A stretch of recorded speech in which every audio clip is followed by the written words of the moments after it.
Well, thank you, Kale, and thank you, everybody. It's a great pleasure for me to be here today, and I want to thank Kale and Johan and all of the other members of this fantastic new center for asking me to be part of the board and part of it. I appreciate it very much. It's terrific. I won't delay any more with any with introductions, so I'll get straight into it. And I've used evolution in two ways in this talk. One, to talk about where is the state of resilient science now? How has it got to where it is, and where does it need to go? And then secondly, the particular issue of the perspective of social ecological systems as evolutionary systems versus, and I put this in inverted commas, a resilience equilibrium perception. And I'll come back to that. I think it's something we need to address. So part one is to do with where research is at. And if you notice my subtitle, this is my first quad of 3 quads of points that I want to make. And this first one then is that there are 4 basic tenets of resilience theory.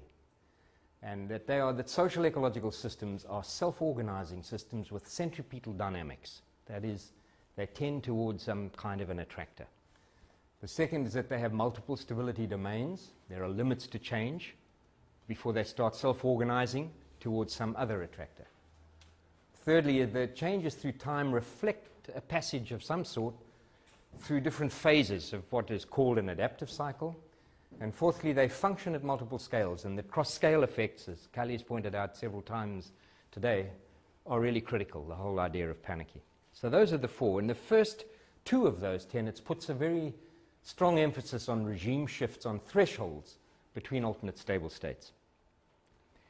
And if you think about it, if for whatever you're interested in, this stock of state capital or a fast variable of a system that's your variable of concern, in relation to the underlying slow variables that control it, there are 4 basic relationships that they can exhibit. This is kind of linear or curvilinear, but there's no break in it. There's no discontinuity in it. And a lot of people make that as a basic assumption of most relationships that occur in ecosystems, at least. You can have a stepwise function. There are no feedback changes in this, but it's the difference between 2 states very sharply as you go from one small change in the slow variable.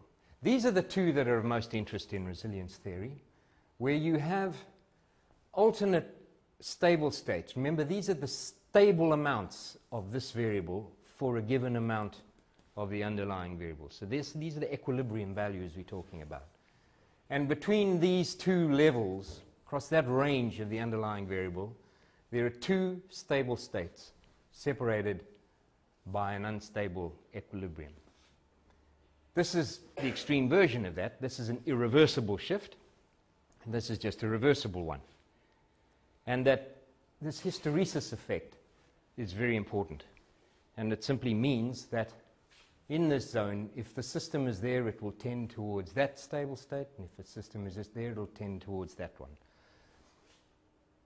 That might be considered as a kind of peculiar result, and it used to be when people started to work on this. The Resilience Alliance has now got a thresholds database in which has over 100 examples of published accounts of this kind of behavior in different kinds of systems. So it's actually not a rarity, it's very common. And of course, this is a well-known paper by Martin Scheffer and a bunch of others.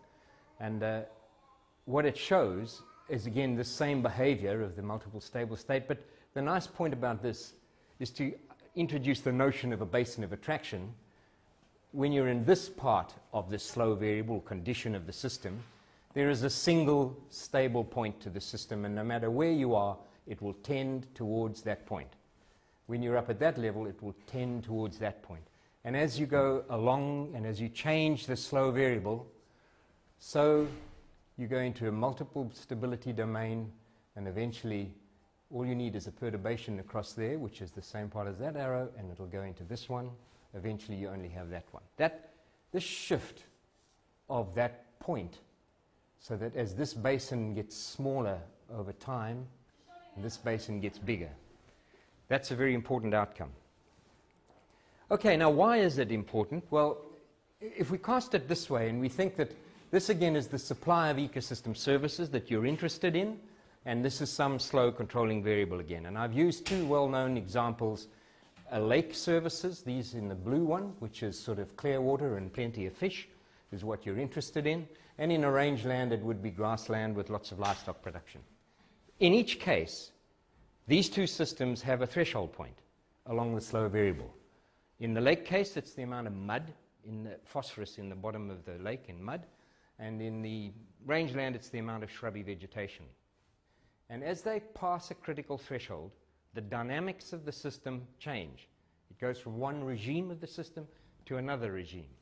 And the important thing is that although you wouldn't really detect it because this seems to be going slowly down, immediately you've crossed that critical threshold, the dynamics differ. They now go this way. If you're on that side, they go that way. And that's the important thing, is that if you don't know about that, and this threshold itself might shift. So you might be sitting there and thinking everything's okay, because it's still tending that way, but if the threshold moved to there, which it can do through changes in conditions, then the system will track that way. Now, the difference between a resilience approach to thinking about managing a system like that and an optimization, multiple maximum yield approach would be, if you were looking at a maximum sustainable yield, for the lake, you would try and put the system there, because that's the highest point. And for a rangeland, you might try and put it there. For the lake, you'd be sitting very dangerously close to a threshold, and you could get knocked across it, or the threshold could move. But that's what maximum sustainable yield tries to do. A resilience approach would say it is far preferable to be anywhere there than anywhere there. So don't try and find where the peak is. Try and find where the threshold is and learn to stay away from it. Because anywhere there is infinitely better than anywhere there. It's a different way of thinking about how you would be trying to manage and use a system. Okay, the second two tenets, this is still where we are, has to do with changes in system dynamics and the notion of adaptive cycles. This is the Roman Forum on a wet day, Sunday, that I was there. And it's a fantastic place to go and see what civilization can achieve. This was the center of Rome, obviously. Just as one example, if you look around in there, you can find this Cloaca Maxima, which is an amazing deep down drainage system built over 2,000 years ago that still works. And Joe Tainter told me to go and have a look at this, and he also told me to go about nearly a kilometer away, and I found this is an old church. And this church sits on top of a buried other church, which sits on top of an old Roman worshipping place. And I've excavated a lot, and you can go right down into this, and in the very corner, there's an old grid. And you can actually hear the water from the Cloaca Maxima still running underneath there. So when you think, well, how did that system, because it was incredible to have built all of that, what happened?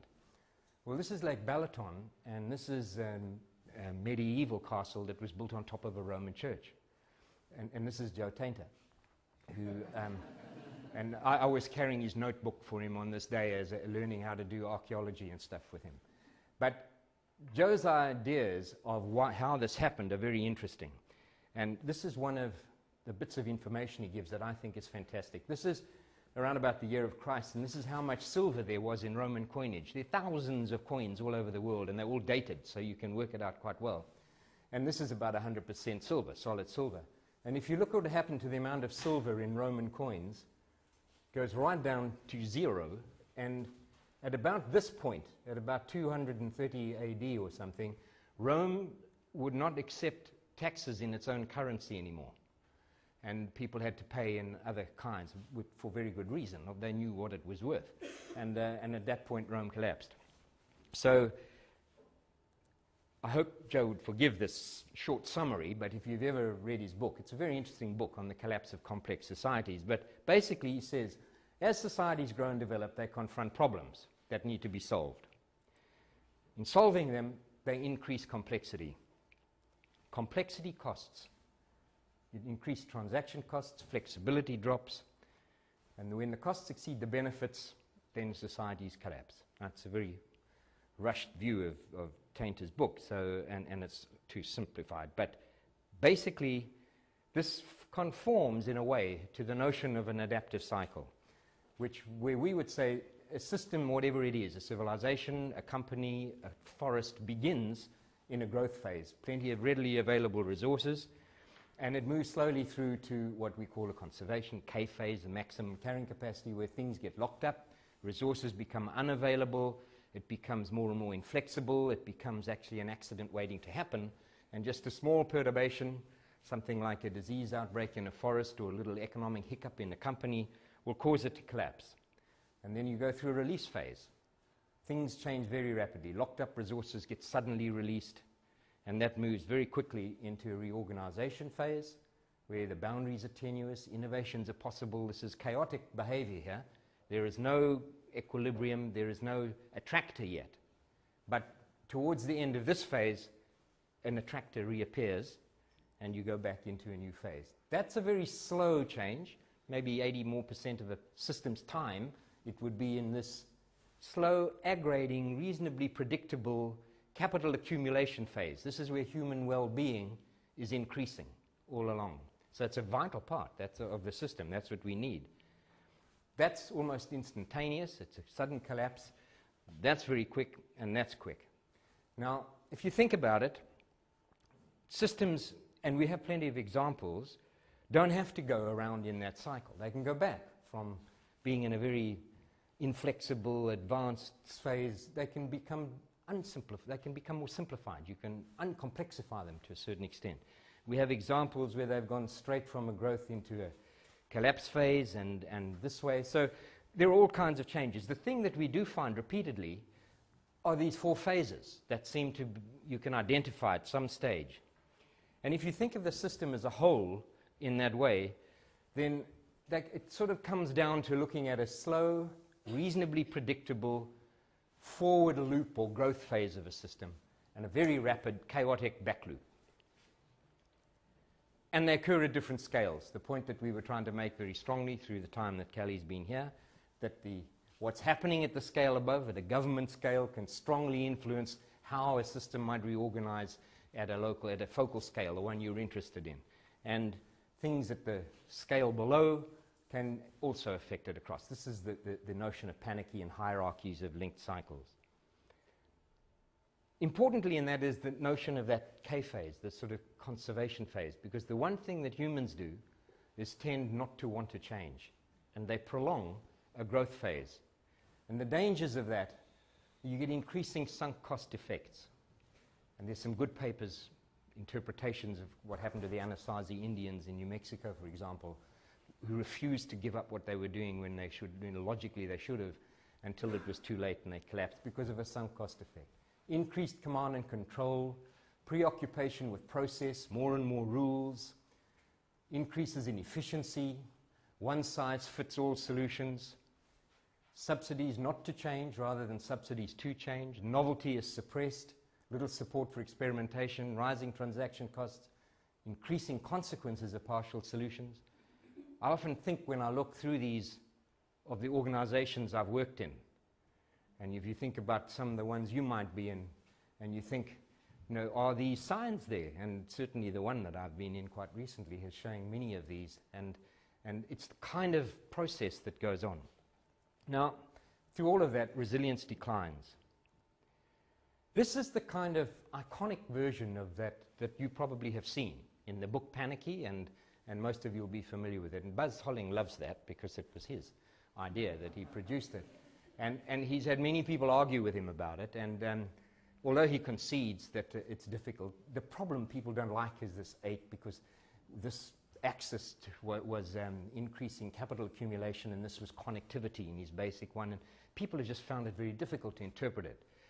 So as part of the evolution, we retain the iconic nature as an emblem because that's how the thinking started, but that's the kind of model that we tend to use now. And we emphasize the fact that you can get all sorts of crossovers. It's the 4 phases that are important, and the fact that there is generally a predictive forward growth phase and this rapid chaotic back loop phase. Now, the metaphor that metaphor has proved to be applicable and useful in many cases.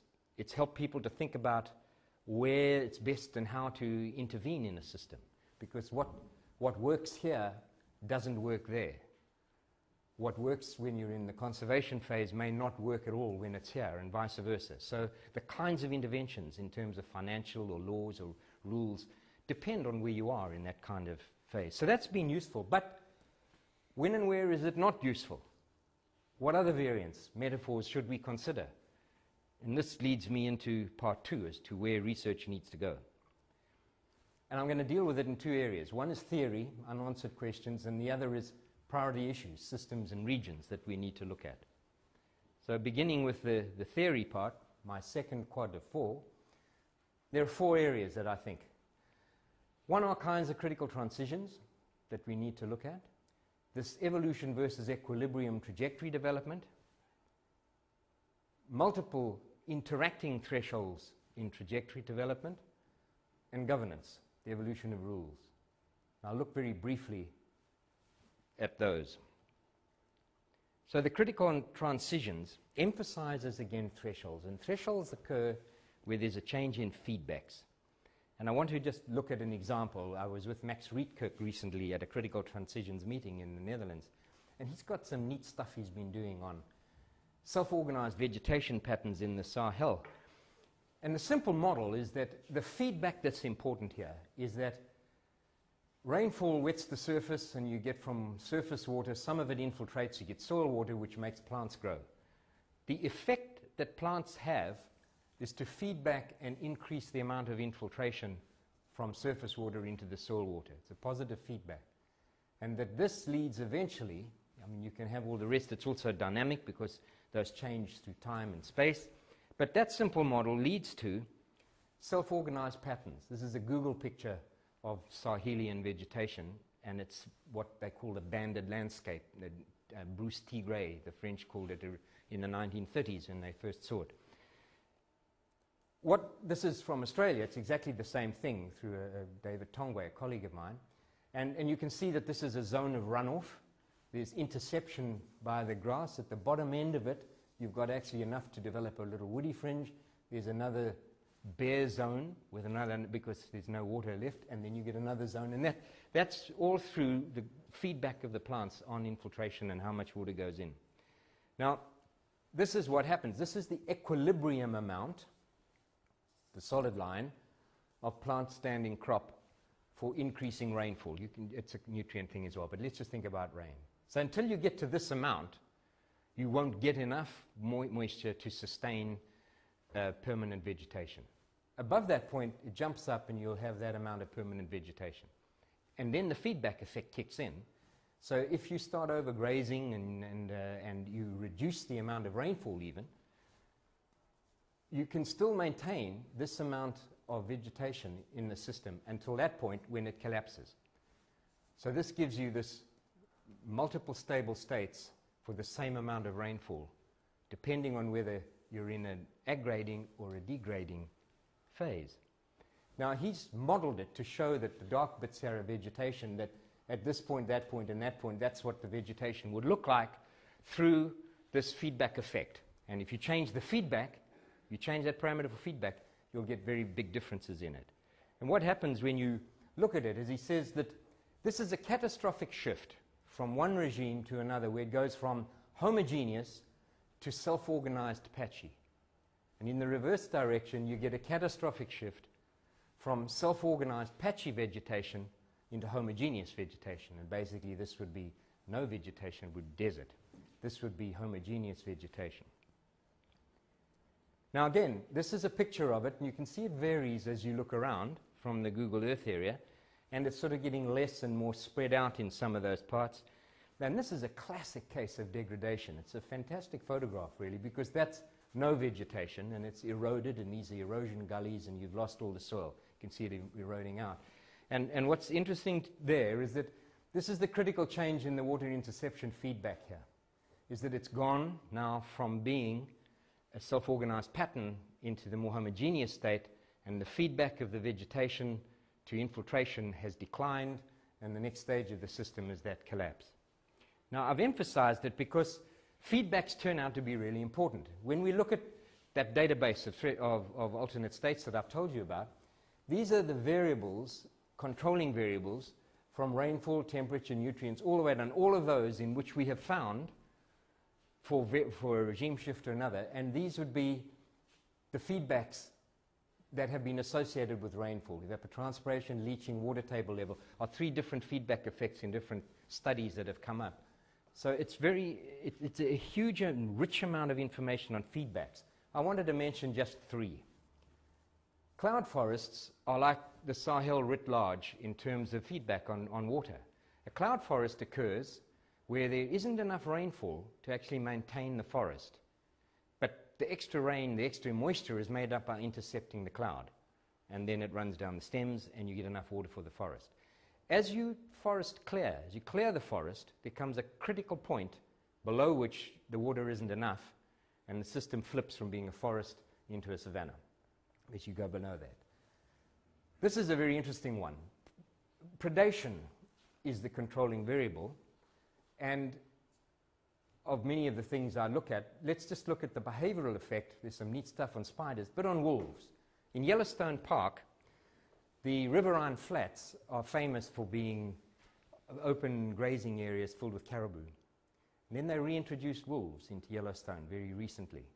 And those open grazed grassy plains are all growing up into forest. And the reason for that is there's been a feedback from wolves onto the behavior of caribou. So the wolves aren't actually eating all the caribou, but the caribou detect wolves and they now have changed their distribution pattern. So they live in the slopes and up in the forested regions, and they're not grazing the grasslands, and the forest has started to come back. There was an unexpected feedback, but it's a feedback change that occurs. In social preferences, you can have subsidies and taxes can be the feedback shift through, and it can occur through a change in government. But you can have a massive change in where environmental goods are preferred over production from a system, and it can be affected through these sorts of feedback changes. So my question for theory development to your new center would be, can we develop models of threshold dynamics in these kinds of systems based on sets of interacting feedbacks rather than on sets of interacting state variables? Can we recast the way we try and write the equations of dynamics for that system by looking at what causes the feedbacks to change? What is feedback change a function of? And how would you write feedback change being a function of some things and other feedbacks? In a kind of a mirror image of the way we currently write most models in terms of state variables. I don't know if that would be too productive, but it's really worth trying. The second thing I wanted to look at is this evolution versus resilience equilibrium dynamics. It's a concern of social scientists, and we come across it many times. Often, and particularly in urban development, it's cited. And that's the statement they come up with, that social systems don't have this equilibrium behavior with limits and resilience. They just tend to evolve continuously through time. Well, is this so? Does the complexity and multidimensionality suggest different patterns of change to what we're suggesting might happen, in ecological systems at least? So let me look at the two. There's the first hypothesis is the multi-stable state one. Now, I would say that in complex systems, one of the things we've been wrong about is looking for a point attractor. Now, there are various kinds in mathematics of non-point attractors, like a stable limit cycle is one of them. But there are other kinds. And what I'm suggesting here is that systems with more than two controlling variables are actually quite unlikely to have a point attractor, single point. But there's rather a region of the system state space that's defined by the intersecting isoclines, zero isoclines. Actually, there would be zero isoplanes in a three-dimensional system. But that region, which is an attractor, itself evolves through space, depending on social preferences, economics, technology, and so forth, to what the system is advancing to. And that evolution of the attractor region matches the development from the growth into the conservation phase. I think the two ideas coincide up to that point. But Once a social system, then like a city, is developed, what happens then? Does it continue to evolve forever? Does it show times of great upheaval and abrupt change? Do parts of it show this? Do they appear at different scales? Note Schumpeter's ideas of creative destruction in economic systems. He certainly didn't think things moved continuously through time and evolved through time. The second hypothesis then is this constantly evolving one. Does that happen? Is it scale dependent? Do lots of small scale abrupt changes appear as a smooth transition at a higher scale? That can often happen. Now, recall the history here of ecology and biology, because I think it's important to think about. Those of you who've done ecology will remember this huge debate that went on for over 30 years, from about the 1930s through to the 60s and 70s. The continuum versus the association debate between Gleason and Clements and all of these people. It turns out that both sides were right and both sides were wrong, depending on the conditions and the environment under which you were examining it. And it was a bit of a sterile debate. There's a similar thing in evolutionary biology. The Darwinian gradual versus the punctuated equilibria explanation of evolution. They both occur. And it doesn't mean that one is right and one is wrong. And I think we run the danger so often in science of having to choose when both could be correct. So I'm asking, do changes in social ecological systems reflect gradual, continuous, smooth evolution, the patterns of punctuated equilibria, or do they reflect both? What difference does it make? Well, if the continuous change idea is correct, you can get away with a lot because you can always recover. But if the multiple stability domain and adaptive cycle idea holds, then small incremental changes can lead to sudden, significant, perhaps irreversible, and really dangerous change. And so there's a very different implication, and it says that if this one is true, then it's prudent to find out if and where thresholds occur and how their management might be linked. And so it's important for us to investigate the theory of whether this is really prevalent or whether that is.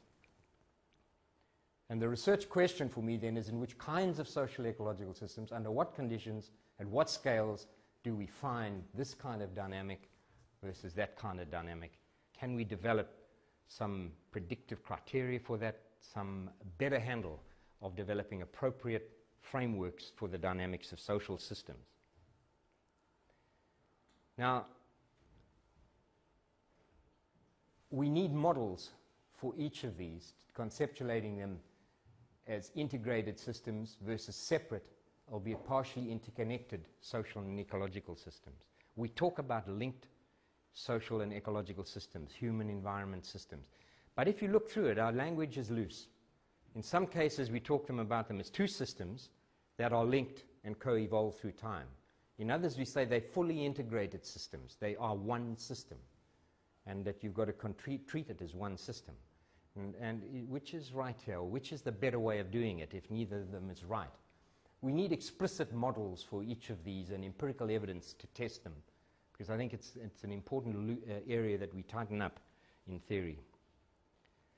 Looking now at trajectory development where there are multiple thresholds, and again, if we look at all of these examples within the Resilience Alliance, they're almost all single threshold effects, single regime shifts. But for multiple thresholds, there's quite a reasonable paper that came out of a group of people, I was one of them actually, at a Dahlem conference, that looked, again in parts of the Sahel, at a social and a biophysical controlling variable, each of which had a threshold effect. And the idea here was that this is declining grass cover in that direction, and this is increasing debt-to-income ratio. And the desirable regime you want to be in is somewhere here. But if you cross this threshold, for the sorts of reasons that Rietkirk and them have shown, the system will continue to go that way. The natural dynamic of the system won't tend to back towards that attractor. And the same sort of thing happens once you cross this debt-to-income ratio. Once you can't service the debt beyond some point, you get further into debt and you can't come back again. So the question is, what do? You want to try and keep the dynamic somewhere there. But if you cross that threshold and you do get into more debt, in order to try and get out of it, you tend to graze harder and put more animals on. So the system tends to move in that direction, declining grass cover. If you crossed in time there, you'd be all right. But if you cross that threshold before you can get back across there, then desertification and the depth rises, and you're in a doubly defined desertification trap. And for the same logic, if you cross this one, you tend to go all the way up to that one. So these are interconnected thresholds. And if you cross one, it triggers crossing a second one and makes it very difficult to recover. So in terms of policy, there's two ways of looking at it. One is learn to stay within this box and don't cross the threshold. The other one is, can we move the thresholds out? And in the discussion that went on in this particular group, and there were several different examples around the world, there were some suggestions. For example, if the grasses along this axis consist of perennial as opposed to annual, you can afford to get fewer of them, and the self-organizing capacity can still bring it back. And if you have a large number of off-farm income channels, then according to the sociologist, I'm not going to defend that, you can have a higher debt-to-income ratio and still recover. So there were ideas that perhaps you can move these thresholds around and make the system generally more resilient. This is the southern part of Madagascar, and this is work based from Thomas Elmquist's stuff, so you will all be familiar with it. All these little patches here are forests, and in between is the agriculture that the people depend upon. And the only reason those forests are there is because they're sacred and they all have tombs in them. And so they're very controlled as to who can enter them and what you can do with them. And Thomas and his colleagues have shown that if you look at the forest and you take a gradient out from onto the cropland, there is a very nice correlation of declining pollination of all the insect-pollinated crops, and most of the ones they value there are insect-pollinated. And so that there is a critical level as you further get out here where pollination drops below the point where you don't get a successful crop. And you put all of that together, what actually he found was that there were all kinds of thresholds. There's this patch-scale ecological threshold for pollination, whether it's sufficient or not to have a crop. There was the native forests being less fragmented or more. Below some distance apart of all those forests, the patches themselves die out because there isn't connection between them anymore for propagules. So that's another regional scale ecological threshold. The interesting one they were really worried about is this social, cultural one. There's a policy to move people into that region from the north, and they don't have the same religion and therefore respect for the sacred forests. And so the concern was that above some tipping point, now we call those in social systems usually, there would be a loss of respect and a kind of open slather and a complete loss of all of those bits of forest. But until that tipping point, social, cultural control would keep people out. But there's a threshold point. Now, that kind of idea came out of a group of people who worked on 4 different regions around the world in which all of them showed thresholds in those boxes. And which threshold gets crossed first would depend on which extra-regional shock hit it, whether it was like a drought or a market shock or a change in government. And which one gets crossed will then determine the kind of cascading effect of whether you cross another one, or in some cases you would preclude crossing another one. But the important thing here, from a theory point of view, is that what we're interested in the system is that. Most of our studies is that. And we just got to get or it's that, or it's this. But we do not think of the interconnected system as being that, subjected to a range of both shocks and stresses from the outside. Okay, the last one that I wanted to consider theory, you're in the wrong place. You should have gone to Ellen Ostrom's talk for adaptive governance. But let me make 2 quick points. One, I think we have to think about is the evolution of rules, and in particular the rules for changing the rules in social systems for social ecological system change. And secondly, this mainstream versus evolutionary economics. Now, I'm using this a bit loosely, and I know Carl Uren's going to give me hell for it afterwards, but I think here that what I'm talking about are problems of institutional design can be solved optimally at the outset, no matter how complex. You know, you can develop a Hamiltonian, bang, and you can get an optimal pathway. Versus a view that says you can't do that because the system's too complex. And you can only achieve an optimal outcome gradually by learning through adaptive and co-adaptive management. And the degree to which that can really be useful and hold, and I do appreciate what Art was saying yesterday, that we should not try and throw out all kinds of mainstream economics because it failed in one or two places or whatever. You build on what's valuable, but the degree to which this is helpful and the degree to which that is, whether evolutionary economics has a role to play and what sort of thing, is where I think this new institute needs to spend some time, led by people like Carl Uren. Now, where it needs to go in terms of priority issues, systems, and regions, my third quad, and I'll go more quickly, is I have four of them. Resilience and major trends, resilience and major shocks. Now, I think these are different, because trends take a long time and you recognize them, and people can have foresight and respond and try and adapt to that. Shocks are very different. So I want to look at biophysical and social trends of these kinds, climate change, biotechnology, trends, versus shocks, pandemics, tsunamis. The third area is resilience and regional development. I'll come back. And then how to identify, measure value, and cost resilience. And I'll talk about these red ones only. Climate change as a trend and how we might look at it. Pandemics and terrorism and those two. So climate change, we have to distinguish between noise, trend, and resilience, first of all, and then we need to think about adaptive governance. So with the first one, this is a very interesting picture, I think. These are the indices of the El Nino Southern Oscillation effect from 1950 through to 2005. And when the line is below, I mean, when these are the three different measures, by the way, of the El Nino, but they all say the same thing, roughly. When it's below zero, then the El Nino effect is not on. When it's above, the El Nino effect is on. Okay, so when it's here, Australia's getting a lot of rain, and there's a whole lot of fish off the coast of Peru. And when it's here, Peru is wet, there's no fish, and Australia's in a drought.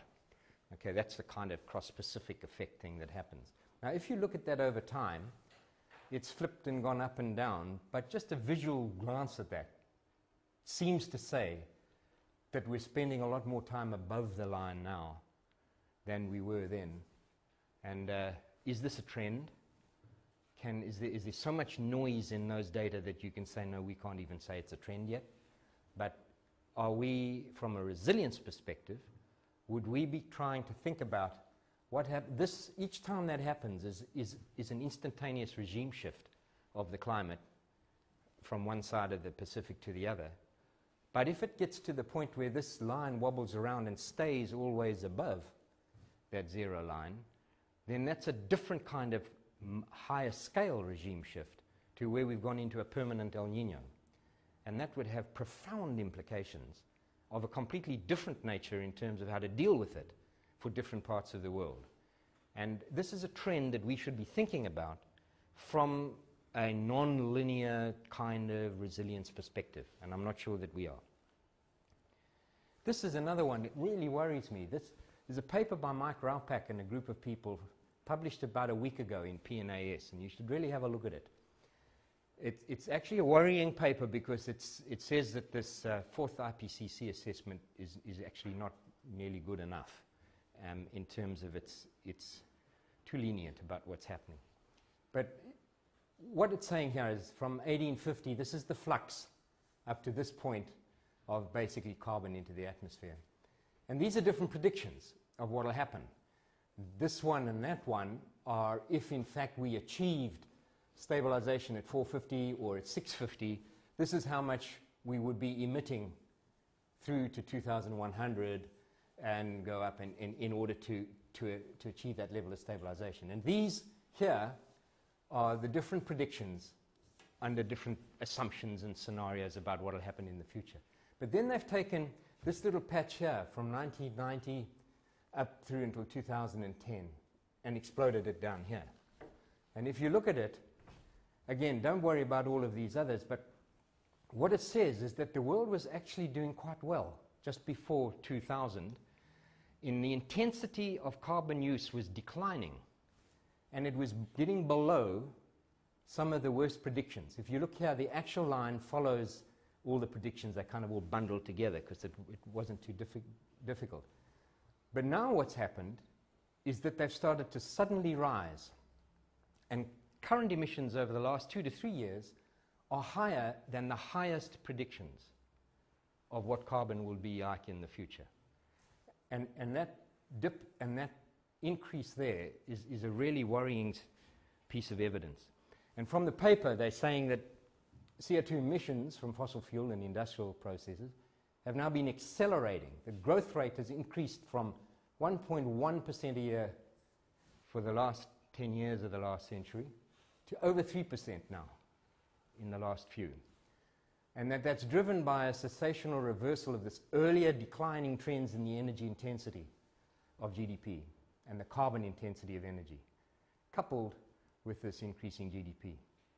And that is something else that we need to think about. And what does that lead us to? Well, if you look at it, they've broken the world into 9 regions, mostly easy to explain. This is the developed, other developed, the developing, and the least developed countries, and that's the old Soviet Union.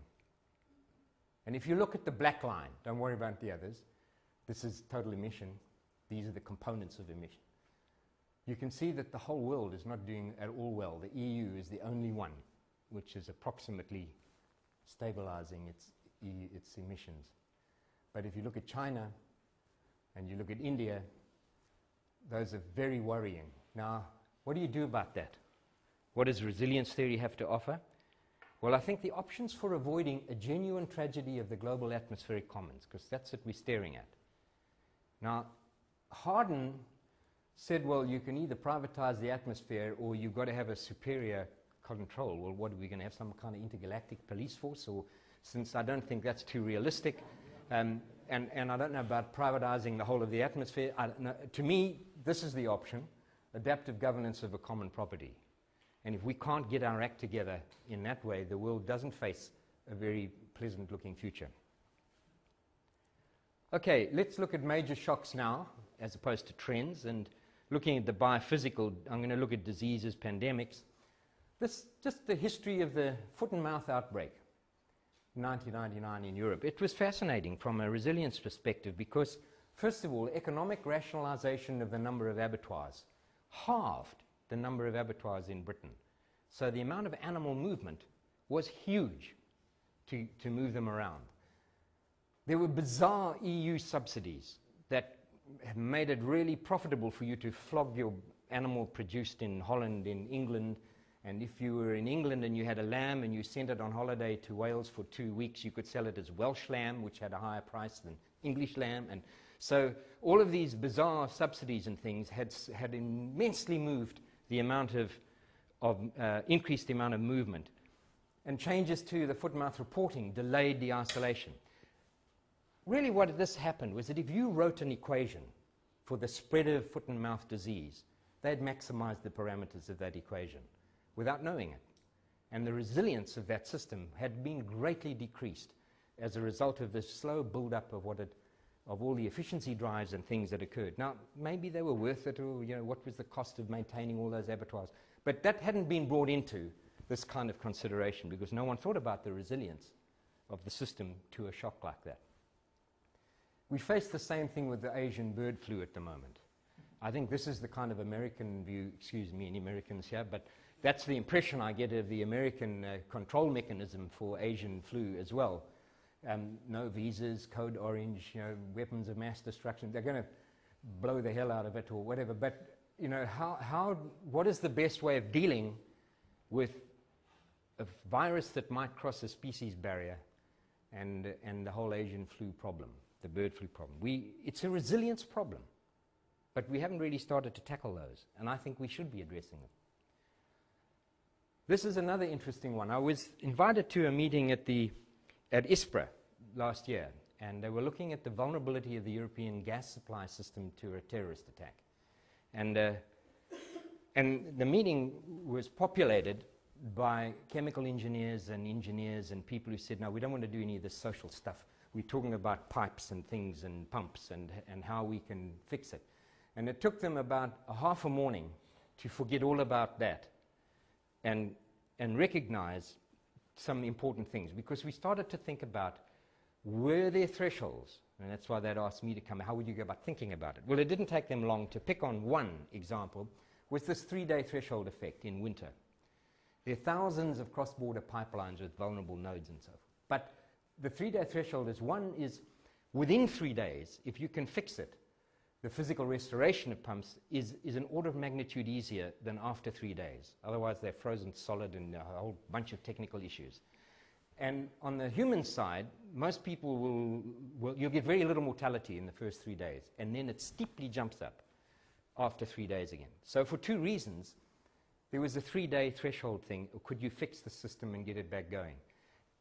And it took them no time at all to realize that what that depended on was social capital and the social arrangements and adaptability of society to deal with that problem in time. And one of the things that was most interesting was leadership, trust, governance, and the suspension of rules. Now, it turns out that one group of companies produce the gas, another group of companies transport it, and another group sell it. And they've got hugely complicated legal documents constraining what you can do and you can't do. And at the time, they would have completely prevented anybody from changing what they were doing. There is now, I gather, in Europe, a law that suspends all those rules when there is a major catastrophe of that kind. I don't know the details, but I found that very interesting, is that they've suddenly increased the adaptability by doing that. But this whole notion of leadership, trust, and governance and the rules and all that turns out to be what you have to worry about, much more than you have to worry about the condition of pumps. So, as a proposition, and I say these are the things we need to be trying to do in this new center, is demand for efficiency in achieving short-term goals seriously undermines resilience of social ecological systems to shocks of all kinds. Now, we need more evidence and we need more thinking about it, but that's the kind of proposition that I would be trying to attack, and there are many others. I've put regional development as an area that we need to look at, because I think it's an integrating theme that we can try to do. And I think Per Olsen's talk yesterday, for some of you who might have been listening to it, got close to it. I've called it the minimum 2x2x2 framework. We need to look at the resilience in regions that have at least 2 time scales you're interested in. The short term, which is valid, the immediate economic returns and people's wants and needs now, and the long term. At least 2 utilities, I'll call them that broadly, but like production and biodiversity. They're 2 flows that benefit people, get utility from 2 different types of flows. And at least 2 spatial scales, the scale of the reserve in a scale of a region. Now, and I say at least 2. And we've got a bunch of places around the world that the Resilience Alliance is thinking of trying to develop a generic model for that kind of system, to see if we can get that right, we could transfer it to others, because nearly all of the severe, difficult problems we look at have that kind of structure to them. And I think we need to look at water, food, and resilience as a theme within that, urban regional resilience. This is an interesting one. I've called it placing a resilience lens over existing strategic and management plans. I've given lots of talks to people around the world recently now and over the years. And in particular, I gave one to our own Australian government environment department. And one of the senior people in there, is very astute, came back and said, you know, it's not very helpful for us, because every single catchment in Australia now, by law, has to have a 5-year strategic plan and an operational plan. Are they wrong? They've spent a lot of money and time thinking through what their strategic plan should be. So the challenge was, put a resilience lens over that. Look at those existing strategies and see how would you change them, what's wrong with them, how would you modify that if you were going to take a resilience perspective of it. And I think we need to do that in a number of places. And this last one is an emerging area of great interest amongst many of us, is the resilience in trapped indigenous societies. The Inuit in Canada, many of the Indian nations, the Aboriginals in Australia, the Bushmen in the Kalahari, all over the world, there are indigenous groups of people, often in remote areas, that seem trapped and can't get out and human well-being is declining, and how would resilience help look at that? Okay, the final one is this is what Carl Uren and the Bayer Institute started, and we've been trying to do this for some time. Thursday we're going to solve it. Is that right, Carl Uren? But I'd say there are three areas, actually. This is the one that we're looking at. The resilience workbooks, how to do a resilience assessment. How would you go about doing it in a region? And there are 2 draft workbooks already underway, but I think the new center would be a fantastic group of people to help promote and push that along. Once you understand where thresholds might be and where resilience might be high or low, comes the valuing specified resilience. Now, say specified, because this says you have to know that there is a threshold or a likely threshold, and then how could you know how far away you are? And so what we're suggesting here is that if you know the probability of crossing a known threshold, and you can estimate the consequences of crossing it, you can actually put a cost on resilience and a cost on not building resilience. General resilience is much harder. This is the cost of enhancing resilience in general versus the cost of not enhancing it. And I don't know how we do that, because I think it's very difficult. You might be able to use Bayesian statistics in some way to get probabilities of collapse, but I don't know. That's a really difficult one. Okay, so my concluding comments is that I think to a large extent, sustainable development equates to applying the science of resilience. And that advancing the science of resilience requires the interplay between theory development and empirical evidence from applied resilience assessments. And that must be constant and ongoing and deliberate, that interplay, informing each other. Both are essential, and they both need strong disciplinary expertise, but used in transdisciplinary studies. I'm very strong on that. I think it's wrong to get away from the necessity for strong disciplinary expertise. And I'd say the Stockholm Resilience Center has the structure, the expertise, and the facilities to achieve just that kind of research program that will make it a leading resilience institute in the world. And I'm very pleased and proud to be part of it. Yesterday, all of this rests, and I took a photograph of the people on whose shoulders it rests. Thank you very much.